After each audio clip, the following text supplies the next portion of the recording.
Sebagai bukti nyata pengembangan program Daya, maka terwujudlah program relawan yang melibatkan partisipasi manajemen dan staf Bank BTPN bertajuk Sahabat Daya.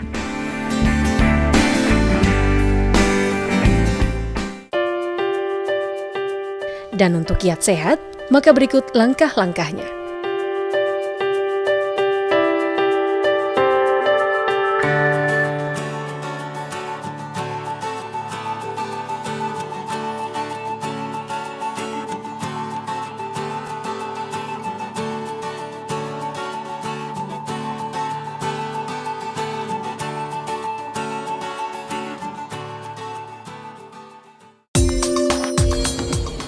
Halo, saya Alia. Saya sedang mengikuti kegiatan Sahabat Daya. Mau tahu seperti apa? Yuk ikut saya.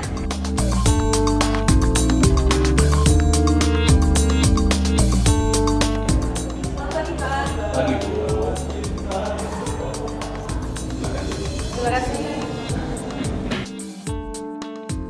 Perkenalkan, saya Alia dari BTPN Pusat. Maksud kunjungan saya ke sini adalah sebagai Sahabat Daya di cabang Bapak. Terima kasih Bu Alia atas kunjungannya ke cabang kami. Kami sudah dapat informasi dari tim pusat bahwa Ibu menjadi tamu kita di dalam Sahabat Daya hari ini. Dalam acara Sahabat Daya hari ini, Ibu wajib memaparkan modul tentang kiat sehat kepada para pensiunan atau purna bakti. Dalam hal acara tersebut, Ibu wajib menjawab akan segala pertanyaan. Kalau ada pertanyaan yang tidak jelas, Ibu didampingi oleh tim dokter kita. Dan kami akan kasih waktu untuk Ibu selama 20 menit. Ya, mungkin ada yang Ibu tanyakan kepada saya. Saya rasa penjelasan Bapak sudah cukup jelas, Pak. Terima kasih sekali ya, Pak. Ayo, mari saya antar, Bu. Mari, Pak.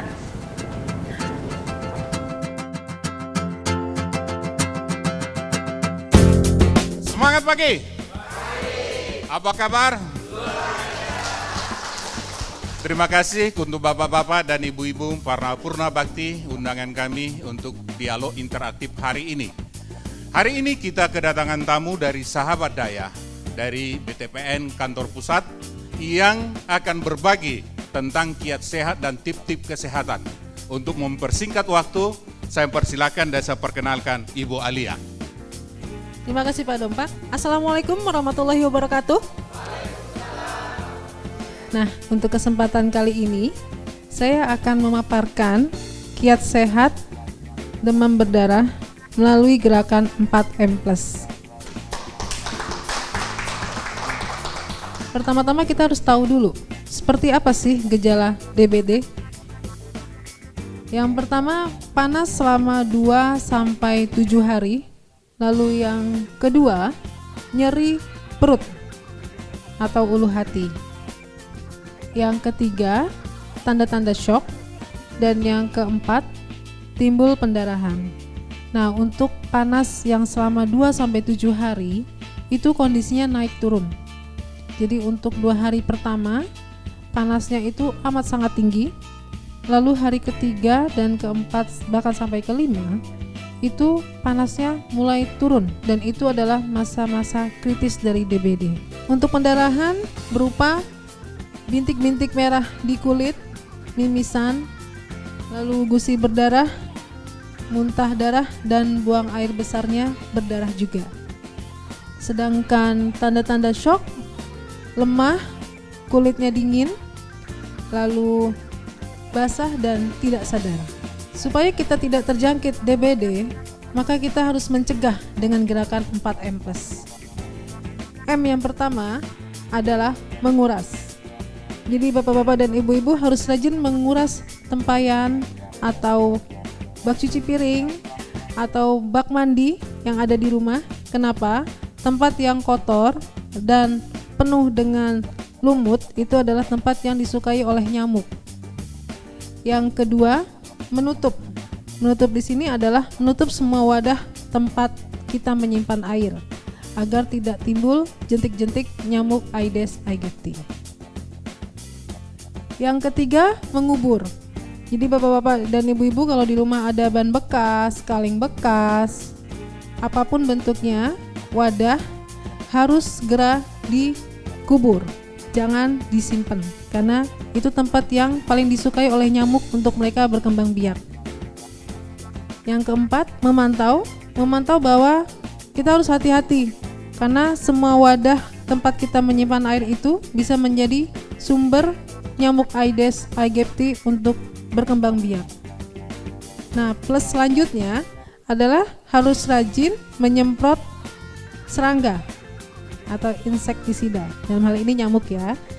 Terus yang kedua, jangan menggantung baju. Nah, ini kebiasaan yang suka tidak kita sadari. Kita suka banget tuh. Misalnya baju yang tanggung baru kita pakai semenit, kita gantung karena mau pakai lagi besok gitu ya. Itu tidak baik.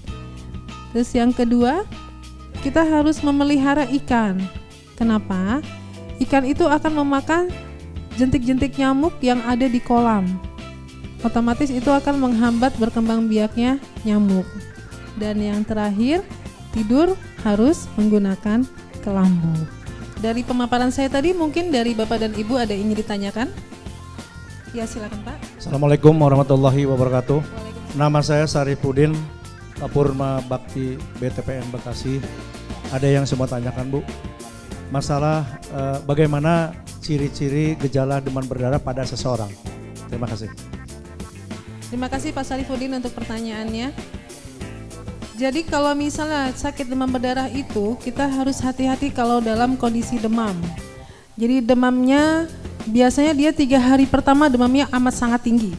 Lalu di hari keempat dan kelima akan turun. Nah, kalau misalnya demamnya sampai turun di hari 4 dan kelima, mohon bapak-bapak dan ibu-ibu jangan tenang dulu. Itu justru masa kritisnya, gitu ya. Jadi harus segera dibawa ke rumah sakit. Dan demam itu akan berkepanjangan selama kurang lebih 7 sampai 8 hari. Demikian penjelasan saya. Mungkin dari Dr. Khalik ada yang mau ditambahkan?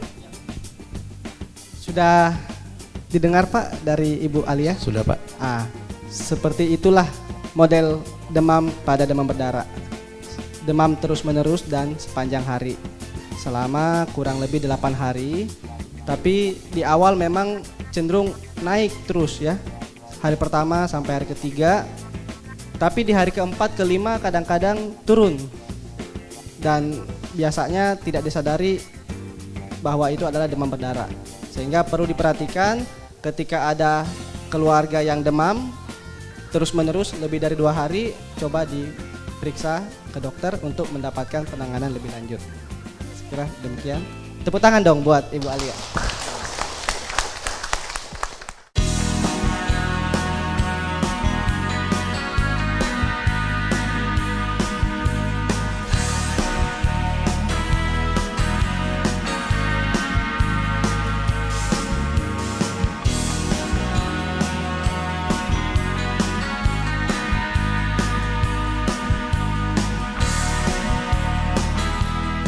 Demikianlah rangkaian dari kegiatan Sahabat Daya. Menarik bukan? Apakah Anda sudah mendaftar sebagai Sahabat Daya?